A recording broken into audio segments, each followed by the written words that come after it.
Well, we have a 20-year-old in Zaire who went through it a few years before Zaya of jumping on social media and all the negativity that comes with social media. Careful avoidance of using he or she. We went through it once, and we saw how it affected him. Yeah. And so once we got to Zaya, which is a whole different conversation that's going on in the world, and it's way uglier.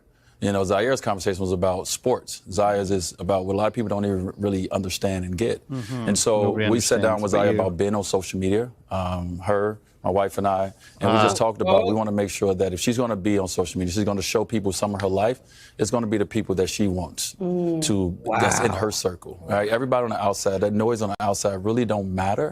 What matters is the voices that you allow in your circle. And so that's the people that we wanted to follow her journey and follow her life. And so that's what we did. And we left the hate out of it. It's enough of that in the world. She gets enough of it. We didn't want it to be, you know, under her comments so she can read it. And we know what we are in this world. You know, mental health is a very, you know, this is an important topic in this world. It's very important for us as parents to protect the health of our kids, both physically and mentally. And so we wanted to do it. Is that right? I'd like to go first here, Eric, if I may. Oh, I don't like being on this side. Yeah, there we go. You can only make moves from the other side. The guise of mental health that is being used here, even though I admit very willingly that Dwayne Wade's child probably has some issues, clearly, but under the guise of protecting one's mental health, he is using the very progressive definition of, if you are disagreeing with me or if you have a problem with my life, then therefore you are affecting my mental health. You cannot criticize me. So what has he done? He's turned off all criticism for his child, who was born a boy. And as you can see, it's very athletic, as he's the son of probably an NBA Hall of Famer who's got 2 rings, maybe 3, I think. And they're using this as a shield to say, you know, our older son had to go through with athletics. Did they turn off his comments? I don't know. I think a kid who's an athlete, who's going to be booed and had things yelled at him in the stands in college, and people throw things at him if he goes to the NBA, and maybe fans try to fight him if he goes to the NBA, that he should be able to handle. Teammates try to fight him. Maybe.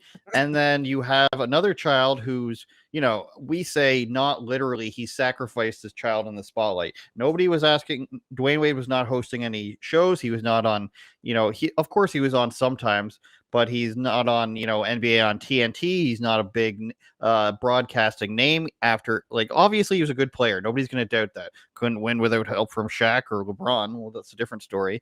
But nobody was saying like, hey, I really want to hear what Dwayne Wade says, like they want to hear what Tracy McGrady says, like they want to hear what Scottie Pippen and Shaq and all these guys say. Nobody was clamoring for that. Nobody said, let's get him on like they did for JJ Redick. JJ Redick's the guy that people really wanted on. Huge podcast now.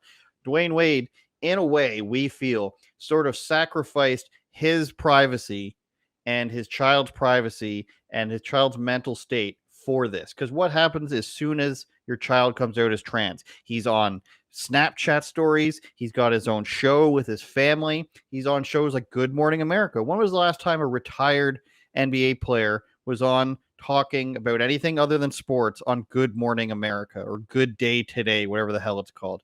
The answer is very rarely. I can't think of any off the top of my head. So to use this guise now is, I've launched us into the spotlight. I've launched my kid into the spotlight by publicizing their gender problems. But now you can't criticize it. The comments have to be off. And I get it's a kid, but it's also a kid who's lived probably their whole life on the internet, more than you or I ever did growing up, in a different way. But we were forced to, you know, grow up with the internet in the sense that you have to evolve with it. Now we're in our, who knows how old we are. We're so young.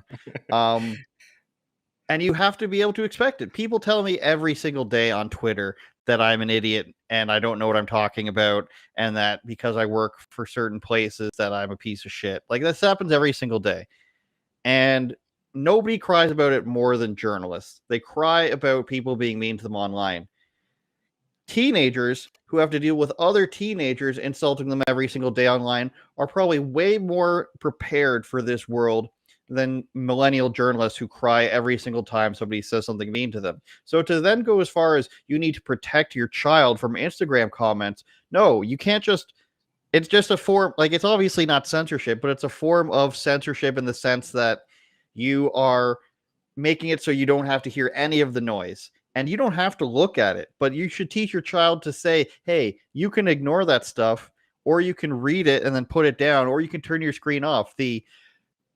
Plugging your ears is not the correct way to go, I don't think, Eric. Well, it's all part of creating the facade, right? It's all part of maintaining the false reality, right? So if you're pretending that your son is your daughter, that's completely fake. So people, bro, Dwayne Wade is an NBA champion. Never once in his career did he think, I could probably switch LeBron for a woman and it would be just the same. Like, he knows the difference between a man and a woman. He knows that's his son, but in order to maintain this false reality, you got to get rid of the comments because people are going to, look, granted, there's going to be a lot of mean stuff out there. We all know that. I do not care for Dwayne Wade. It makes me want to go leave a mean comment on his Instagram right now, but that's the only way that you can maintain this entire thing. And I don't think that you gave Gabrielle, whatever, Gabby Union enough credit for this monstrosity, because she, I think, has a huge role in this as well. That's not even her kid. She came in after.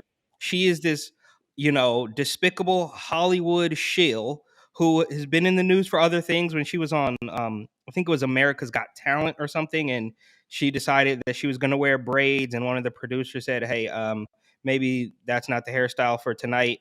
And of course, she called it racist. So this woman has a history of doing terrible things. And yeah, I think she played a huge role in, I guess, castrating Dwayne himself. Like, who goes through with this? How do you get to the point where you're creating the false reality and you're trying to maintain it on Instagram by removing comments from your child's Instagram? You don't get there without help from somebody else, I believe. And I think and don't get me wrong, Dwayne Wade is he's despicable as well. But I think she's got she's got this sort of Kris Jenner manipulative puppeteer thing that she's doing. That's just my own tinfoil hat theory. And this is, because she probably she needed a little bit more of the limelight too, because like you said, that nobody cares what Dwayne Wade said. He's not Charles Barkley. Charles Barkley's hilarious. As silly as he might be, it's pretty funny every time he comes on the TV. Dwayne Wade doesn't have that personality. Gabrielle Union doesn't really have that personality either. So this is a way for them to, kind of like an accessory. It's sort of like a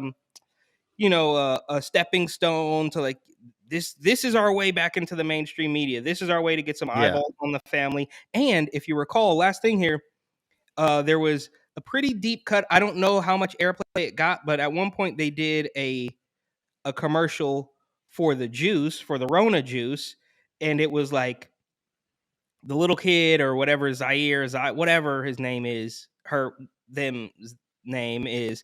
It was like the kid was calling the shots. It was very in this weird, I guess, oh, my parents are always running behind. I'm gonna get us to this vaccine appointment on time. Let's go, guy. It was just, I hate to use the cringe has become cringe, but there's no better word to describe that that ad. And I think this is all tied in together. They can shill pharmaceuticals. They can push this demonic transformer thing, and we will continue to talk about it as well as the mainstream media will let them get a little airtime. I don't know. I don't even know if they have something to promote. Is there a book, or is there a business or something that they actually are trying to make money off of, or is it just parading the kid around for the fact? Well, they've got a show now. Okay. So that was, and now Dwayne Wade's on all these, he's been accepted into the leftism dogma by this sacrifice that he's made. And it sounds harsh, about it. But how do I not even know that the show is there? All I know is about the kid, and you didn't even do I'm not deep enough in, but you didn't do a good enough job even promoting the show, which is what the whole point should have been about. Well, exactly. That's not the point. The point is to say, hey, this is a prominent black man who's an athlete, who's a strong male, and his son, who, of course, any athlete's child has the potential through access and athletic God-given ability to become that as well. But this is an example of even these people are doing it. So get on board.